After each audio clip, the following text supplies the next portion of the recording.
Hi there and welcome to Influence, a program all about the College of Agriculture and Life Sciences. I'm excited to have a couple of guests with me today, one from biochemistry and one from animal and dairy sciences. Dr. Caleb Blooming, why don't you go ahead and introduce yourself and tell us a little bit about your academic history and maybe how you got to Mississippi State. All right, yes. So I am originally from West Virginia and I did my graduate work there in reproductive physiology and moved to North Dakota State University and got into the field of developmental programming. And that's what we've been working on here at Mississippi State University for the last 10 years now. I'm currently an associate professor, and the field of developmental programming allows us to look at what happens during the pregnancy and then also how that can influence the offspring, metabolism, and later life consequences. Awesome. And so, Sarah, why don't you go ahead and introduce yourself, tell us a little bit about your academic history, and then we'll transition a little bit and talk about your research as well. Okay. So I'm Sarah Broadway, and I am from Tupelo, Mississippi. I am majoring in biochemistry and microbiology here at Mississippi State University. And for my research, I did the Undergraduate Research Scholars Program, where I was paired with Dr. Limley to work on a project. Yeah.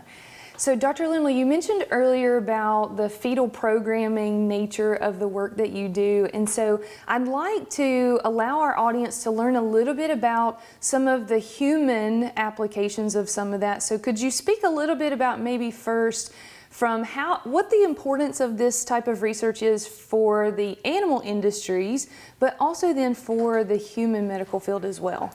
Absolutely. So the USDA has a dual purpose, dual benefit research program with NIH, and that allows us to examine not only some of the important production consequences that we can have when we treat our animals, but also how that may relate to human research. So this project that we have currently is a 5-year project that we've been sampling animals, specifically cattle, and looking at how we can supplement them with a therapeutic to improve their pregnancy outcomes. But we can also look at things that may allow us to use them as a model for human medicine research. Yeah.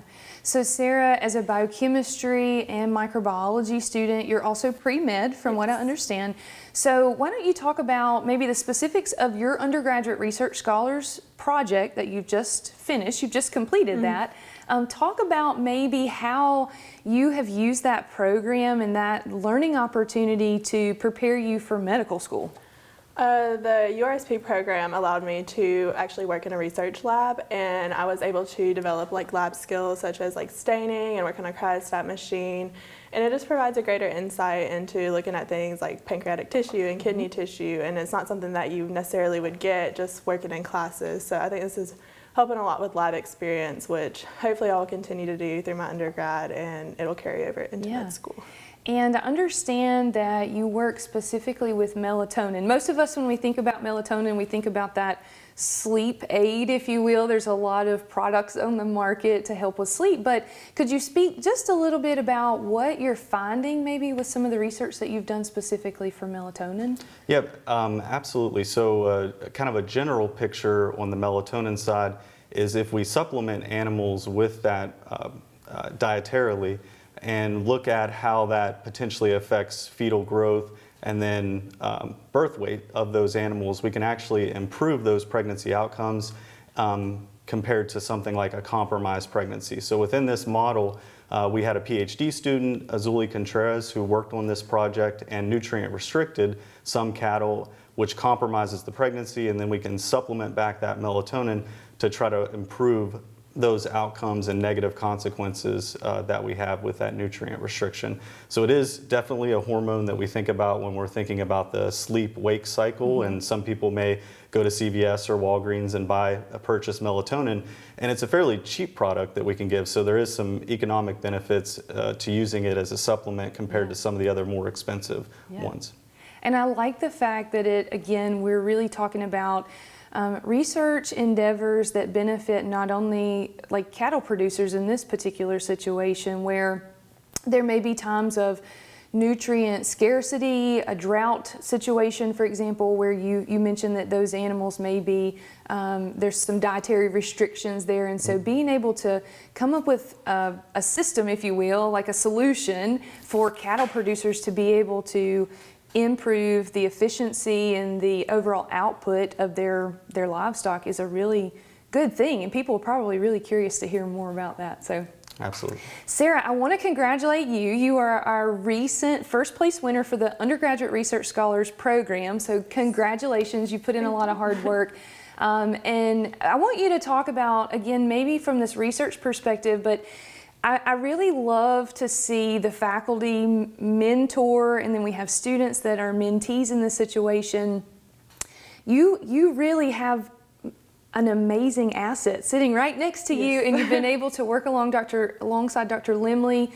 He mentioned Dr. Contreras earlier, and she has also been a fabulous mentor to students. So talk about maybe how does this make you feel to know that you have some of the coolest and brightest individuals at your disposal to train you, to prepare you again for medical school?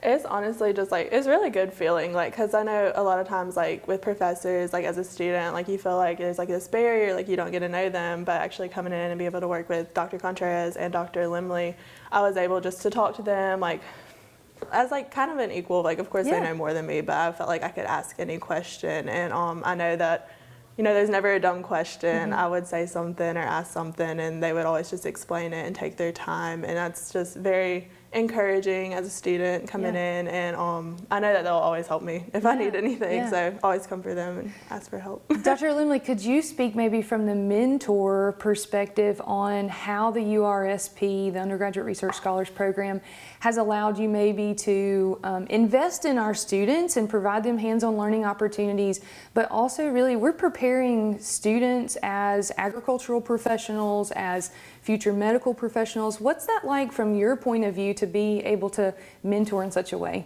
So I think definitely getting the smaller group, being within a lab that we have, we've got graduate students that are in the lab as well that are working.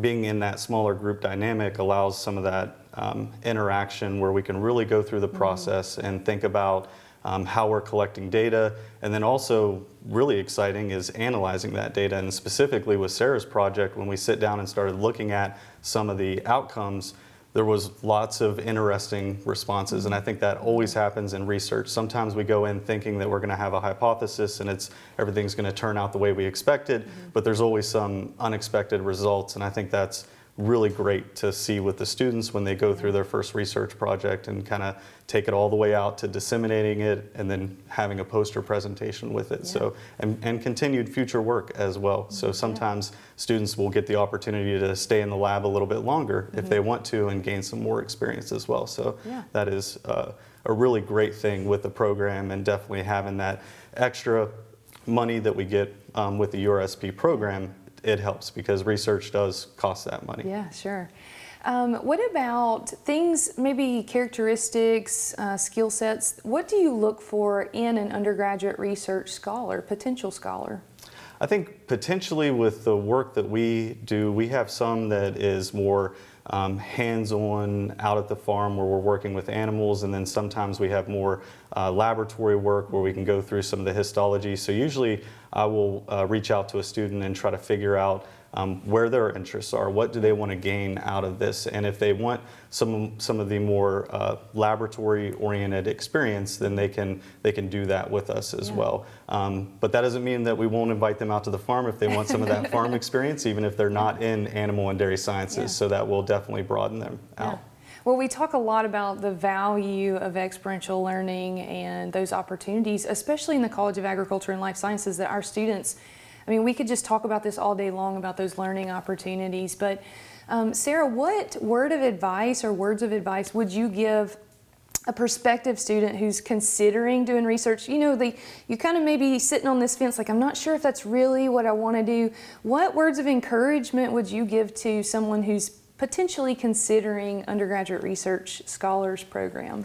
Well, I would say it's always better just to do it because you're gaining this experience, you trying something new, that's always just a good thing to have. But it's just really beneficial because I came in, I had no research experience like at all, and I feel like I've grown so much like in this past year, and there's just useful skills that you can learn, and I just really enjoyed it, and it's going to be something that's beneficial in the long run, especially if you're a STEM major, and even if you're not, it's just a cool experience. Yeah. And so again, I want to jump back to talk about maybe future implications of this. Do you have some idea of, based on the research that you've done thus far, and your findings, what would you say are some of those next steps? Like if you were to design a research project and move forward, what does that look like for you? Well, personally, I'd like to look at the effects of like melatonin supplementation and like nutrient restriction as these cow fetuses develop postnatally, and just looking at the insulin production and seeing if maybe that does lead to type 2 diabetes in the future. I think that would be really neat to look at. Awesome. So we're getting a little bit short on time, but one of the fun questions that I like to ask people is really related to where your favorite place is on campus. So Dr. Limley, why don't you tell us first, like, where's your favorite place on campus and why? I would say probably on the weekends I like the drill field. If I go there with my son and just kind of let him have at it in the grassy areas out there, absolutely, that's something that I have lots of memories with him growing up and just getting to play out there. Yeah. What about you, Sarah?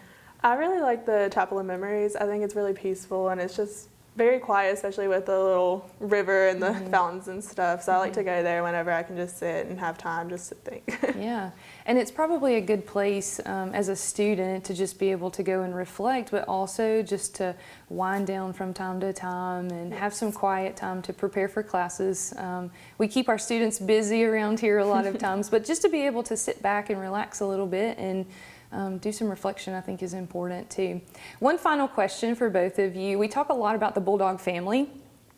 Sarah, you're from Mississippi, and so you may have had some experience here. Dr. Limley's from West Virginia originally, but how would you describe quickly what the bulldog family is to you?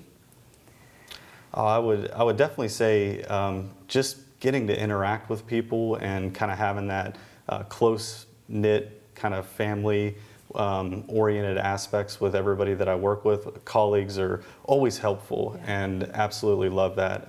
Here, I've been here now for 10 years, and that's got to be something that I can really take away from interactions with my colleagues, that they're just always so helpful with everything. Yeah.